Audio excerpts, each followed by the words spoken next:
Morning po mga Lodi, ito na po mga Lodi natin dyan dito sa post-fight analysis ni Attorney Ed Tolentino, ang ating malupit na analyst mga idol dito sa laban ni Pacquiao versus Barrios na nangyari na draw mga idol. Ang lupit ang sinabi niya dito at dapat daw panalo si Manny Pacquiao dito. So panoorin natin mga idol.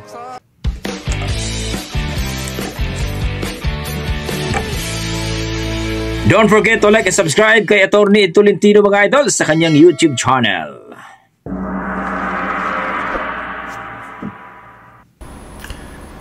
Isang magandang araw ng bakbakan mga kaibigan. Welcome sa Boxer Shorts. Ako po si Attorney Ed Tolentino, kasama ninyo sa inyong corner pagdating sa usapang boxing.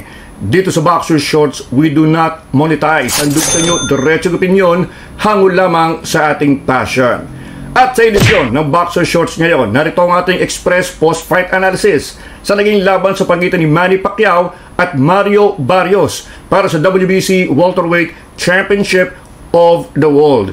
Officially mga kaibigan, idiniklarang majority draw o tabla ang nasabing laban sa pagitan ni Pacquiao at ni Barrios. Ating hihimayin sa ating express post-fight analysis ang naging deklarasyon na ito na majority draw ang laban. Sasabihin natin kung bakit sa pananaw ng inyong lingkod at sa karamihan ng mga boxing fans, dapat ay idideklarang new WBC Welterweight Champion ang ating pambansang kabao na si Manny Pacman Pacquiao. Lahat ng ito, dito lamang sa ating express post-fight analysis ng Pacquiao versus Barrios. Grabe no? At nagbabalik ang Boxer Shorts mga kaibigan, Attorney Ed Tolentino, kasama pa rin ninyo sa inyong corner. Narito ang ating express post-fight analysis sa naging laban sa pagitan ni Barrios at Pacquiao para sa WBC Welterweight Championship of the World. Now, sa labang ito mga kaibigan, ang defending champion ay si Mario Barrios. Siya ang WBC Welterweight Champion. Ang challenger naman dito ay ang ating pambansang kabao na si Manny Pacquiao. Tingnan natin ang naging desisyon ng mga hurado. Majority draw. Tabla, mga kaibigan, ang naging desisyon ng mga hurado. Ano po ba ang ibig sabihin ng majority draw? Bakit hindi pwedeng sabihin na draw na lang? Bakit kailangan sabihin majority draw? Meron po tayong tatlong hurado o judges sa boxing. Si Judge 1, 2, 3. Ayan, tatlong judges po yung mga yan. Yung isang judge, in-score ang laban 115, 113 para kay Barrios.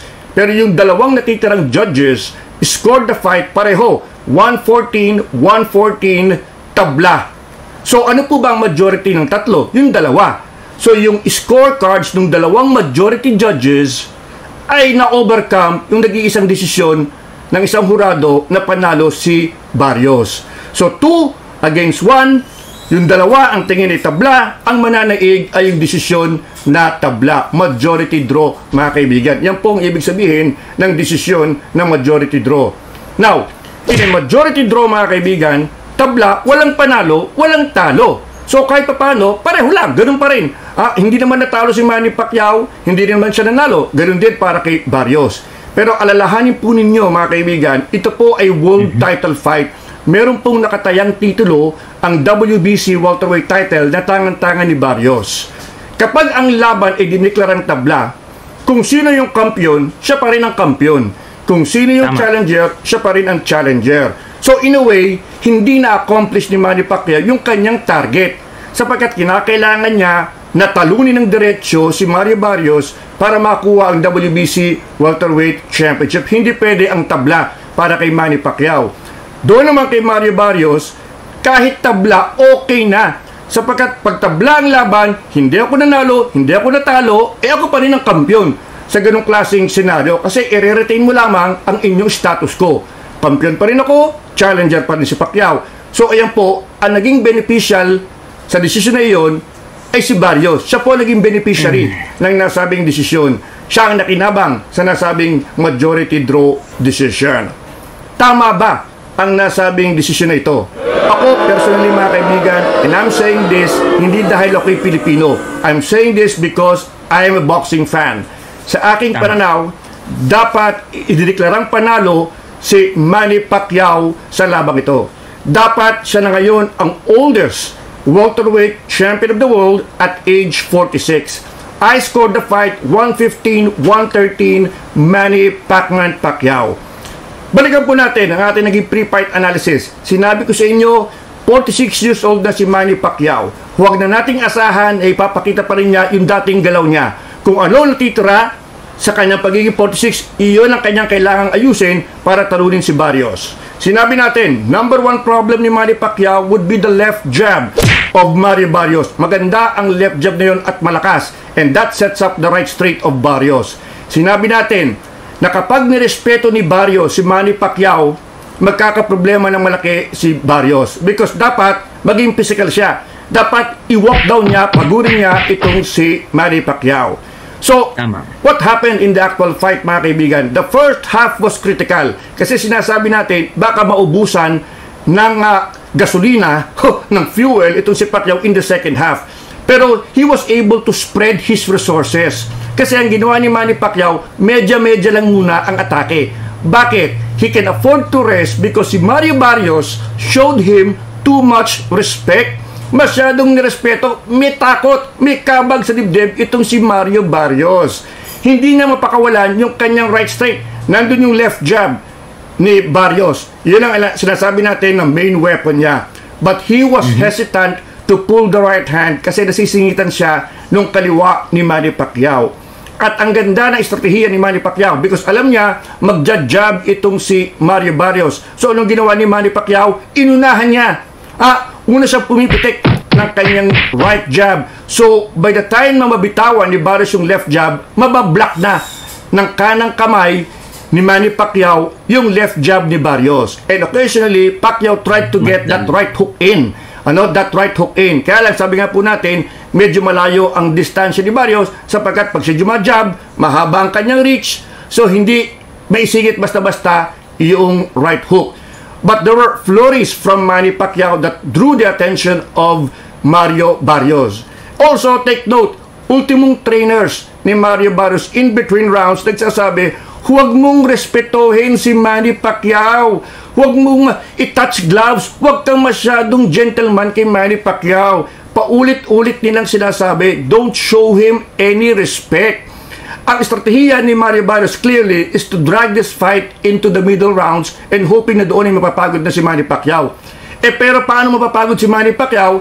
Ganun hindi naman todo ang arangkada, ang opensiba ni Mario Barrios. Pigil ang atake ni Barrios for a 30-year-old fighter. Despite the 16 years advantage nitong si Barrios sa edad, he is 16 years younger, he showed too much respect kay Manny Pacquiao. Si Manny Pacquiao did not fight like the old Manny Pacquiao. Sinabi ko sa inyo, hindi na natin makikita yung Pacquiao na yon. Ang makikita natin ay isang 46-year-old na Pacquiao at siya ang mag-a-adapt. Kumbaga mag-a-adapt siya sa kanyang natitirang style, sa kanyang natitirang leg movement. So nakita po natin, Pacquiao was picking his shots. Kasi nandun lang si Barrios ma-overcome lang niya yung left jab, okay na sapagkat hesitant to pull the right hand itong si Barrios. So Pacquiao was moving his head well, he was blocking the right jab, he was throwing occasional flurries to steal the close rounds, and he was outsmarting itong si Mario Barrios. Barrios did not feel a sense of urgency kahit na siya ay binabato ng batikos ng kanyang corner at sinasabing, itodo mo na, this last few rounds can change your life, stop showing him any respect. Ay ayaw niyang mapahiya and go down in the record books as a guy who was knocked out by a 46-year-old opponent. So Barrios gets to live for another day. But Pacquiao beat him by merely fighting like a 46-year-old. Okay? Imagine, all Pacquiao did was fight in accordance sa kanyang edad. And in my opinion, that was enough to beat Mario Barrios. So, yan po mga kaibigan, nag-coast in the middle rounds itong si Mario Barrios. At di tulad doon sa laban kay Ugas, kung saan very dominant ang kanyang left jab, nabablock ito ni Manny Pacquiao with his right jab, at yung kanyang clever movement papunta sa kanyang side to side to avoid the counter right straight or the follow-up right straight, mga kaibigan. A very masterful performance for a 46-year-old. Inuulit ko, for a 46-year-old. Kasi kung iisipin nyo, ay pangit yan. Hindi yan si Pacquiao. Yan po ang 46-year-old na Pacquiao. At wala pong nakakagawa ng ganyan sa edad na 46. Bibihira, George Foreman, Bernard Hopkins, but not after being inactive for almost 4 years. Yan po ang ating express analysis ng labang ito. Now, let's look at the future. What is next for Manny Pacman Pacquiao? Grabe, no? At nagbabalik ang boxer shorts. Ano ang susunod para si sa Barrios ating pambansang kamao na si Manny Pacquiao? Lalo na ngayon na pinatunayan niya, mukhang may asim pa itong ating Pacman. Sa totoo lang mga kaibigan, napakagandang ending na ito. Kung pipiliin ni Manny Pacquiao na tapusin na ang kanyang karera to go out with a draw against a fighter na 16 years younger than you, defending WBC champion, ibang klase yun. Ibang klaseng accomplishment na yun para sa akin. Pwede na, tama na, magandang legacy na ito. Pwede na isara ang libro ng boxing ni Manny Pacquiao. Pero nagsabi si Manny Pacquiao na muli siyang lalaban ulit, that he still wants to fight. But he has to pick his opponents. Kailangan mag-ingat siya sapagkat mga kaibigan, medyo maraming magagaling na boksingero dito sa welterweight division. Pacquiao will have to pick his spots. Hindi pwedeng yung Barrios, nagkataon lamang, sinabi po natin, he is the weakest among the welterweight champions. So kinakailangan piliin ni Manny Pacquiao ang kanyang susunod na kakalabanin. But like I said, kung gusto ni Manny Pacquiao na tapusin na ang karera, saludo na tayo. Ito na ang pinakamagandang ending given that siya 46 years old. At siya na may kumita ng todo-todo sa labang ito. At the end of the day, counting the pay-per-view earnings of this fight, ayon sa mga reports, ay baka mag-uwi na mahigit kumulang $18 million si Manny Pacman Pacquiao. Ang laking pera na po yan mga kaibigan. Enough to secure not only his legacy, but yung kanyang mga anak, yung mga susunod na henerasyon. Financially secure na, nothing to accomplish, no mountains to climb for Manny Pacquiao. Magandang ending na ito kung ako yung tatanungin. But unfortunately, sabi ko nga, in a way, by going the distance against a younger fighter, a defending champion, ipinakita ni Manny Pacquiao ng yun mga idol, grabe.